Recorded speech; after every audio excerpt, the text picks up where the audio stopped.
Stories, Fables, Ghostly Tales.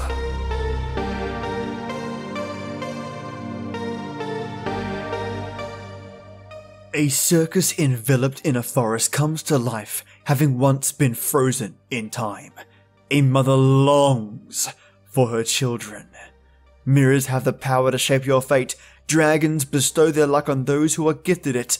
And two urban legends of old to tickle your earbuds. Welcome, listeners, to today's ritual stories and two urban legends to get your intrigue flowing. I hope you enjoyed today's urban legends and rituals, and I'll be finding more urban legends soon. I miss reading about them and speculating where they stemmed from. So expect more detailed urban legends to come your way, folks.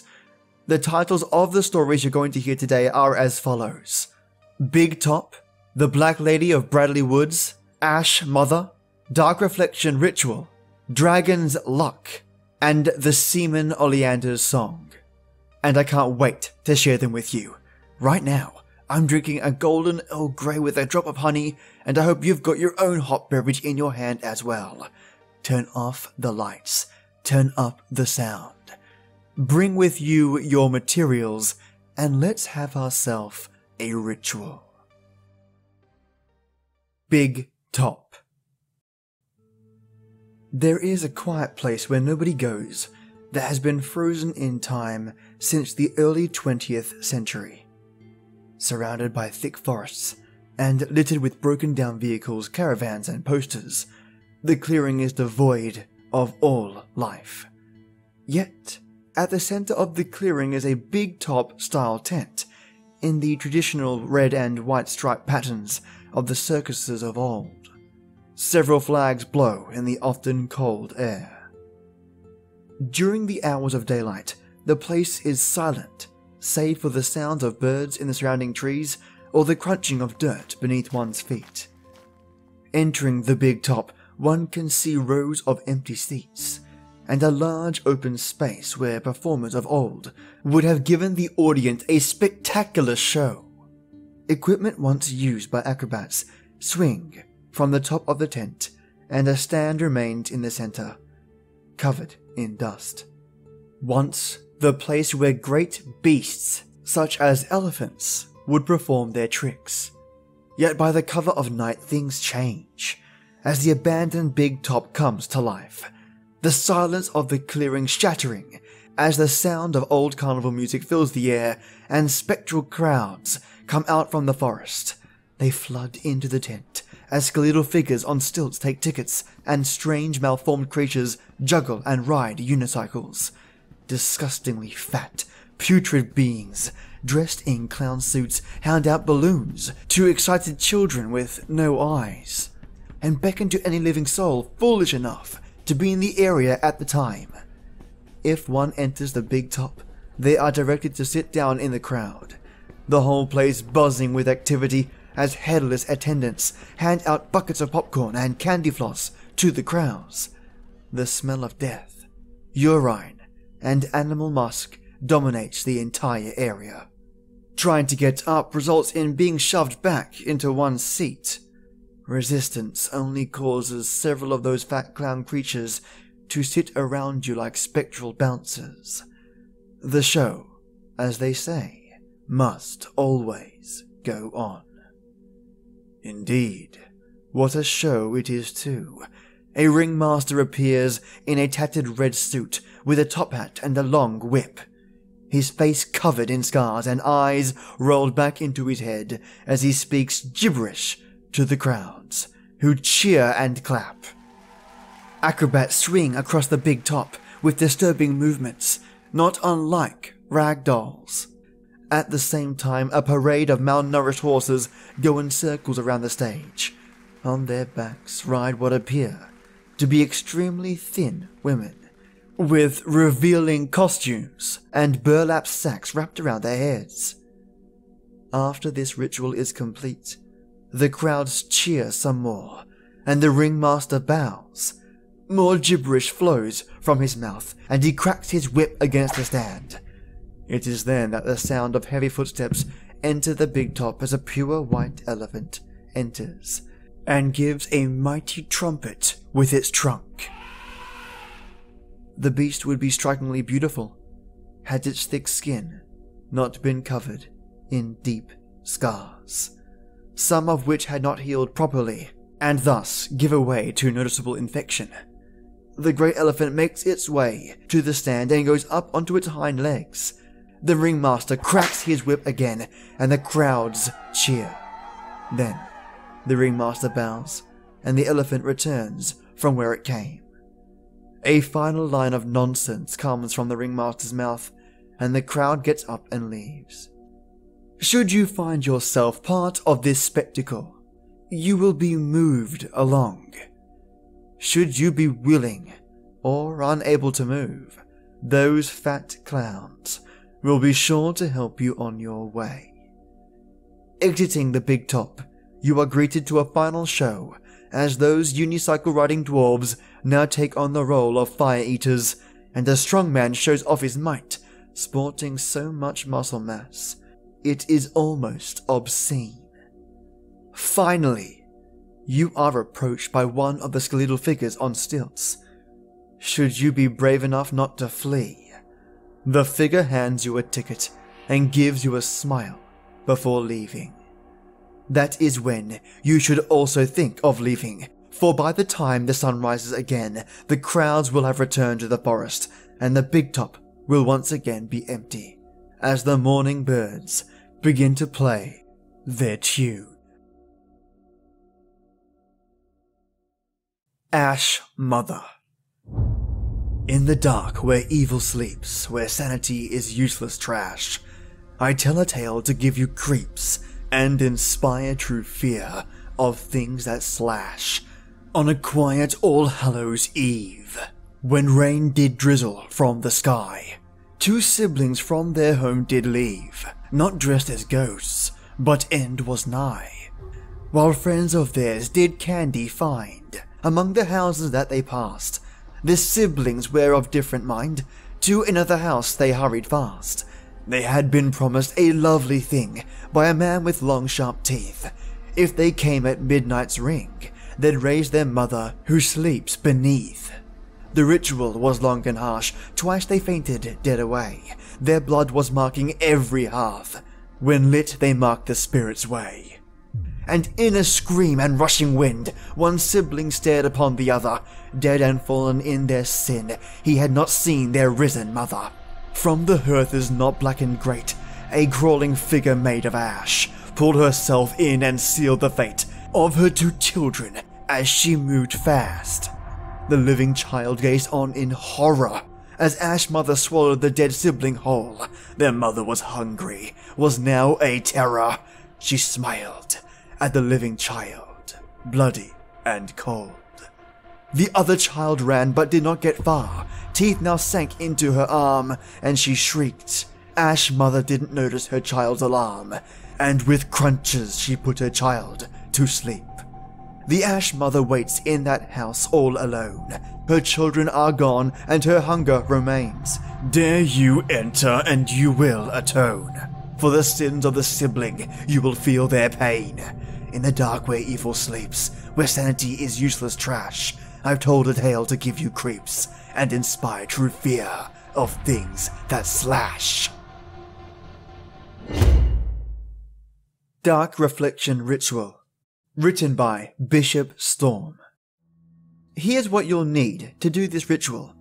A mirror of any type, a candle of any size or color, friends to do it with, optional but highly suggested. I should probably warn you, once you begin this ritual, there is no way to stop it. What I'm saying is, don't start it unless you are planning to finish it. Have you ever broken a mirror, by accident or on purpose?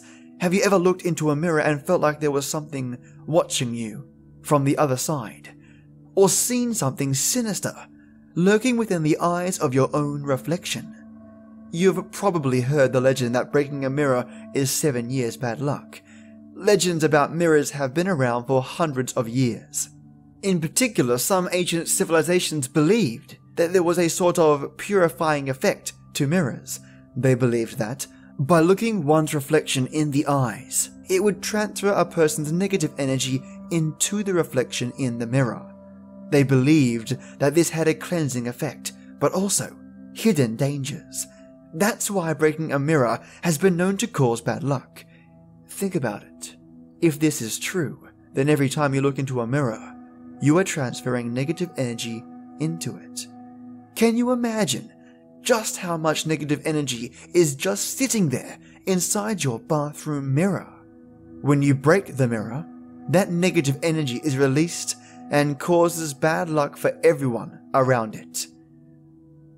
For this ritual to work, you will need a mirror that you don't mind breaking. According to the manifesto, both the risk and the eventual reward for this ritual are stronger, depending on how old the mirror is. It makes sense if you think about it. An older mirror has been looked into more, and therefore has more negative energy inside of it. In order to begin the ritual, you must look your reflection in the eyes, transferring your negative energy into the mirror one last time. You only need to do this for a few seconds. Then you need to lean forward and breathe onto the mirror, making it fog up with your breath. My sources refer to this as anointing the mirror with your breath. At first, you might find this strange, but do a little digging and I think you'll find that the word breath once meant something similar to spirit. By breathing on the mirror, you are symbolically linking yourself to the mirror and to the negative energy contained inside. This linking is critical to the success of the ritual. Everyone in the group needs to do this step as well, before moving on to the next one. After this is completed, you can light the candle. Use the candle to burn the mirror. This agitates the negative energy inside. You only need to do this for a few seconds, or until there is a noticeable black mark on the mirror.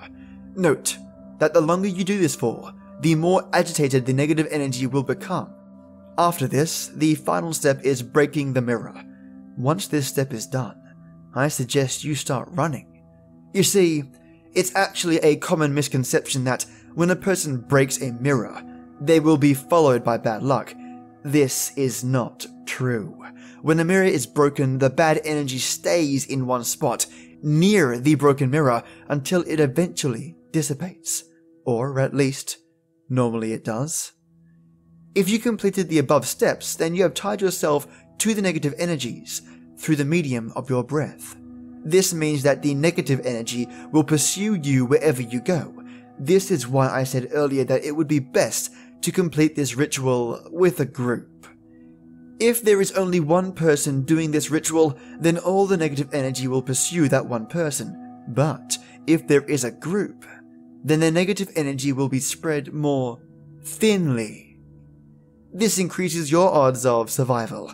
Bad luck will follow you throughout the night. At first, it will start out as small incidents, a chipped nail or a flat tire. The incidents will begin to escalate though, as increasingly horrific things begin to happen around you. Eventually, these incidents will become life-threatening, no matter how many people you do the ritual with. Like I said, don't start this ritual unless you're planning to finish it. The only piece of advice I can give you for surviving the night is to remember that the negative energy is linked to you through your breath. Your breath is how the negative energy detects you, and so, if you find yourself in a bad situation, try holding your breath. This should make you temporarily invisible to it. Of course, you can only hold your breath for so long. Still, this technique might provide you with a few extra seconds to get out of a dangerous situation. At this point, you are probably asking yourself, why on earth anyone would ever engage in this ritual? Why would anyone ever risk their life like this? Well, most people who try this probably don't think that it would actually work, but there is a reason beyond that. The bad luck will chase you throughout the night, but if you manage to survive until dawn, not only will you find that your run of foul luck has ended, but that a new streak of good luck is about to begin. The first lights of dawn have a special purifying property. If you survive until the morning, then the negative energy inside the mirror will be purified and will re-enter your body, filling you to the brim with positive energy. After this, everything will seem to go your way. You'll find that people are generally nicer to you, and that the opposite sex are extremely attracted to you, or the same sex, if that's your thing, you will succeed at everything you do, whether it be a job interview, an important exam, or a business venture. I would highly suggest buying a lottery ticket. It should be noted that the amount and duration of your good luck will be equivalent to the amount of negative energy that was in the mirror. If you just bought the mirror at the store, then the good luck will only last a couple of days, and will not be all that severe. If you use an old mirror though, then your lucky streak will be far more powerful, and it may last you for months, or even years, if you had an old enough mirror. If you use a mirror that has a more personal connection to you, such as a bathroom mirror, or a mirror from your bedroom, then the good fortune you experience will be more suited to your particular tastes and desires. One more thing I should probably warn you about is the timing of the ritual. The ritual needs to be started after sunset, and with at least 6 hours until dawn. Two common tricks that people try to use in regards to this ritual are starting during the daytime, and starting a few minutes before dawn. Starting near dawn is probably the least dangerous of these little cheats. If you start near the dawn, then the negative energy will not have enough time to fully manifest before being purified. The energy will then simply dissipate into the air, rather than doing anything, and you'll probably walk away thinking it was all a gigantic hoax. Starting during the day is more dangerous. People start during the day thinking that the daylight will instantly nuke the bad energy and keep them safe. This is not true. Notice that I said it was the lights of dawn that have the purifying power, not the light of day. By starting during the day, you actually give the bad luck more time to pursue you, and thus decrease your odds of survival significantly. You know, a lot of people might call you stupid or crazy for trying to attempt this ritual. I wouldn't, though. I can understand the thinking that goes into it. I can understand wanting to take control of your luck, both good and bad, rather than accepting these seemingly random twists and turns that life seems to throw at us. Dragon's Luck by Chelsea.Adams.524. Quite possibly one of the most enduring pieces of folklore is the dragon. Throughout history, the dragon is seen as a symbol of great strength and wisdom. It's no surprise, then, that many people have attempted to obtain such power. Though, as can be expected, most of the people who attempt have met their fate being roasted alive. One of the lesser-known properties of a dragon is its ability to treat, and possibly cure, various ailments, as well as bringing good luck for those who have undergone great misfortune. Now, this ritual deals with such dragon luck, as it were. However, and I cannot stress this enough, you must never, I repeat, never, use this ritual for personal gain of any sort. Those who have ended up suffering an unspeakable fate. Likewise, due to the risks involved, this ritual is not to be done unless one is desperate to do so. For this ritual, you will need a candle, a glass of milk, an item of sentimental value, and a pair of scissors. First, wait until midnight. Once midnight has arrived, turn out all the lights in the room you are currently in. Now, light the candle and set it and the glass of milk next to each other. Next, set the aforementioned item of choice in front of both the candle and the glass of milk. Be careful not to let the object catch fire if there is any risk of it doing so. Next, say the following. O magnum animal ignis, fortis dragon, procio obscuro, quaid habet socium debilandum, ut nulla patianta mala, ascipe sacrificium pro auxilio.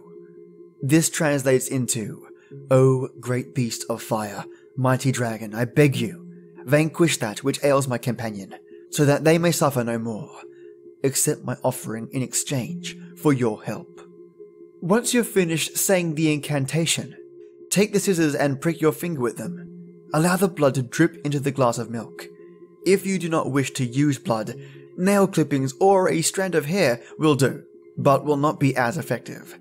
After you have added a piece of yourself to the milk, dip your fingers into the glass and use the droplets to put out the candle. Now go to bed.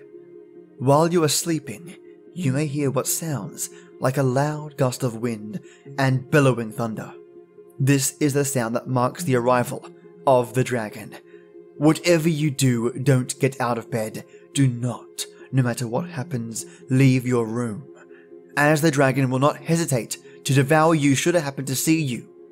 The next morning, head to the table where you set the glass, candle, and offering. If the glass is empty and the object is no longer there, then the ritual was a success.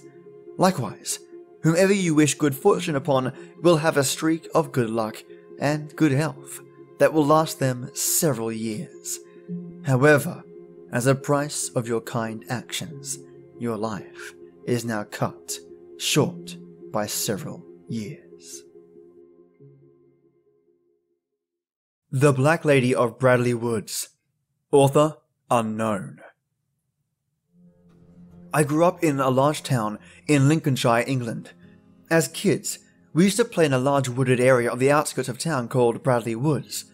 In the woods is an ancient-looking abandoned cottage, and is tied to the urban myth about the Black Lady of Bradley Woods, who is said to haunt the woods to this day. And this is the story. Hundreds of years ago, a poor woodsman lived in the cottage with his wife and baby. They lived happily until the woodsman was pressed into military service by the local landowner during the English Civil War. The woodsman's wife waited and waited for months for any news of her husband, but none ever came. One New Year's Day, a group of soldiers on horseback came riding through the woods, part of a force that had been plundering the surrounding countryside. Coming across the cottage, they broke in and demanded the woodsman's wife hand over all her money and any strong drink she might have. When she refused, the soldiers beat and raped her savagely, before taking the baby and riding off, laughing wickedly. From that day on, the woman, dressed in black, roamed the woods searching for her missing child, accosting anyone she met and begging them for any news of the baby. She soon earned a reputation as being quite mad, and so people began to give the woods a wide berth. The woodsman never returned home, and the woman continued to roam the woods, desperately searching for her lost baby until the day she died. Legend has it that her ghost still wanders the woods today, and if anyone is brave enough to walk into the woods on New Year's Day and shout, Black Lady, I've stolen your baby," 3 times, the woman shall appear and confront them. The Seaman, Oleander's Song, by Lewis Charles from London. Years ago, in the age where the pirates roamed the seas in search of treasure and pleasure and trouble, a scallywag called Oleander was thrown overboard by the ship's captain when he was falsely accused of murder by another member of the crew. As Oleander thrashed in the unforgiving waves, he begged his shipmates to let him come up, but they only laughed and turned their filthy backs as he slipped under, sputtering beneath the surface of the sea. Years later, sailors would tell the tale that Oleander hadn't truly perished that fateful night, and was still roaming the waters, not alive, but not dead either. In fact, whenever a pirate ship was lost to the deep, Oleander was responsible for their unfortunate demise, enacting his revenge on the scum of the sea, and sequestering their treasure for himself, while they suffer a miserable death at his hand. When pirates hear whispers that there may be treasure for the taking, no level of fear or warning will keep them away. A brazen captain sent 5 of his most loyal swashbucklers to investigate and discover the plunder. The dismissive and greedy captain barely knew the names of these sacrificial officers as they set off on their journey. Weeks passed, and finally, 3 of the 5 men returned in far worse condition mentally and physically than when they set out on their quest. The pirates had been hardened men before they left, but they returned, fearful and wide-eyed, startled by noises and refusing to talk.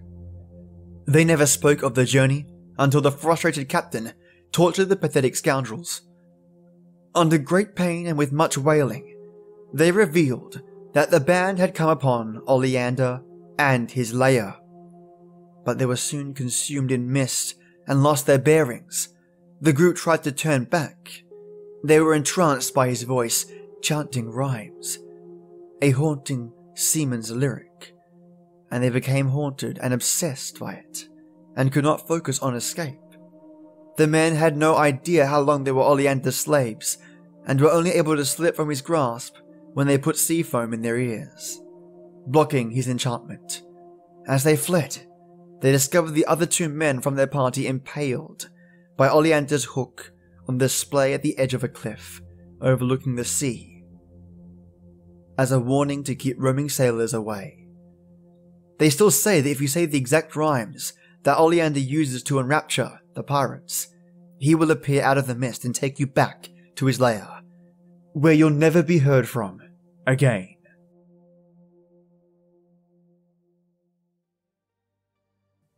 Goodness, quite a nice lineup tonight, and I have to say the Ash Mother really hit the spot for me. I absolutely loved the on-point twist, the punchy prose, and the narrative in general. Which one was your favourite out of the lot? And which of these rituals would you do if you had to do one? Which one would it be? I think my choice would be the Dragon's Luck, as it seems the safest.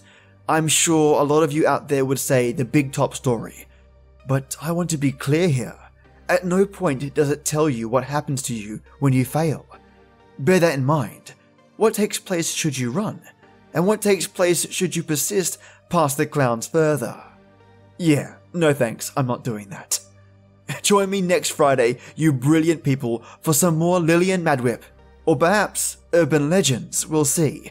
Have yourself a bloody marvellous day, mates, or a devilishly dark night. And as always, till next time.